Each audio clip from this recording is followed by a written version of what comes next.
Good afternoon, guys. It's literally my birthday and I'm out here making YouTube videos for you guys because that's the passion, that's the love, that's the attention that we're giving this year. So I thought I'd do a quick review for 73 Yards because I haven't spoken about it yet. I was at Comic-Con all weekend this weekend, which I'm going to be posting the vlog soon. I need to edit it. You know how it be.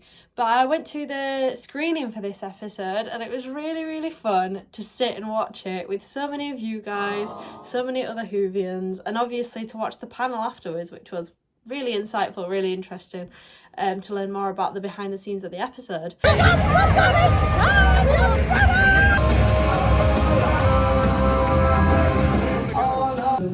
Lucky to have got that one episode in 2012 and to have kept coming back, and I haven't messed it up yet.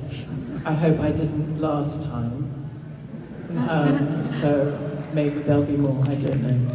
Hope so. But let's get into my opinions on what I actually thought of the episode. I really think this series is getting stronger and stronger as it goes. Space Babies in hindsight is not good compared to the level of episodes that we're at now. I find it interesting that we're having Dr. Light stories already. I feel like Shooty needs a bit more time for us to warm to him and let his flex his new Doctor muscles for us all to start really appreciating for what he is. So a Dr. Light story so soon is, I'm not really sure on that one.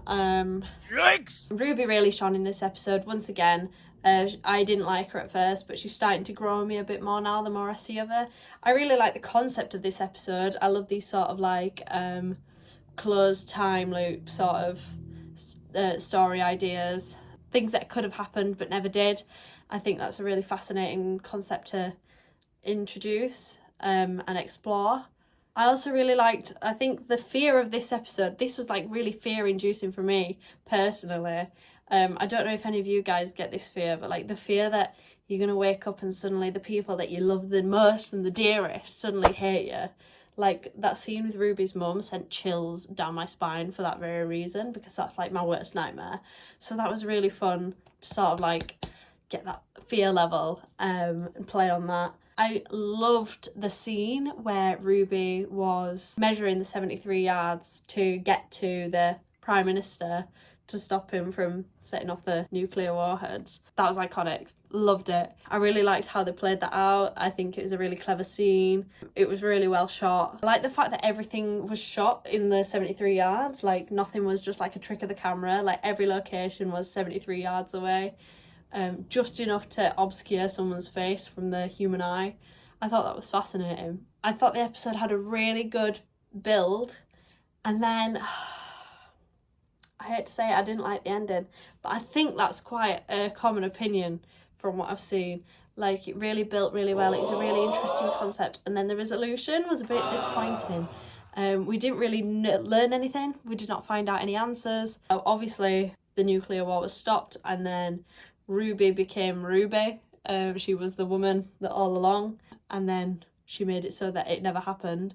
But there's a lot of unanswered questions. Like, what was she saying to make people run away so far? Just why? I don't know how else to phrase this. And where did the Doctor go? I really like the shots of like the TARDIS with the moss over it. I liked that from the trailer. I remember just really falling in love with that aesthetic of a TARDIS that's been long abandoned. Stunning. Susan Twist was obviously in this episode at the start, obviously getting a bit more of a role now, with her pointing out like that she recognises the face now. She's like, hang on, I know you. So I'm excited to see where that builds. I still have no idea who this is or what it's going to be, but I think I've got an inkling that Susan Twist doesn't know who she is either. You know what I mean? Like, I don't think it's a big bad, but we'll see. I don't currently think that the episodes are in chronological order, because obviously we had the first episode set at Christmas and then Devil's Cord was June.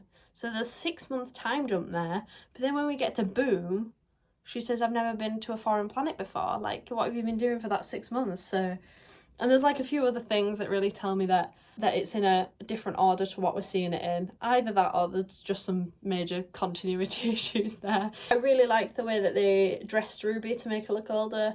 I think they did that really well. I just really enjoyed this episode. It wasn't one of my favourites yet, Devil's Cord is still my favourite.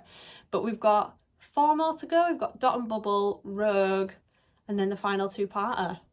How exciting. What do you all think is going to happen next? I think Dot and Bubble's going to be like a Black Mirror style thing. And allegedly it's another Dr. Light episode, which is an odd choice for the first series. I think that's a bold decision. I'm not sure that's a wise idea for the first series because I feel like we need to spend more time with the characters to get used to their rapport, because it still feels like they've become friends too quickly. I just want to know more about Ruby Sunday. Like, we're halfway through the series and we've had no answers. It's just, we're being teased and teased and teased and we know nothing. So hopefully the final 2-parter, I think, is where we get all the answers. But so far I feel like I'm needing a little bit more to keep me hooked in, because I was super hooked in at the start and then it sort of hasn't developed much since then, and that's what I'm wanting to see next.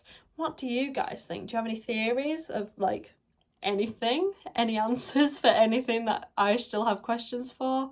Are we excited to see what's next? I certainly am. I hope you all have a wonderful day. I'm going to enjoy my birthday now. Everybody say happy birthday in the comments, because I'm 22 now. I'm getting old. Ugh. The light in youth is fading. Have a wonderful day, and I will be back for my next review. I'm going to be a bit earlier with it this time. I'm going to try and get on it for Dot and Bubble. This one's really late this week, but it's been Comic-Con. I've been busy. Alright, leave me be. Happy birthday to me, and enjoy the rest of your day. Subscribe, and thank you. Bye!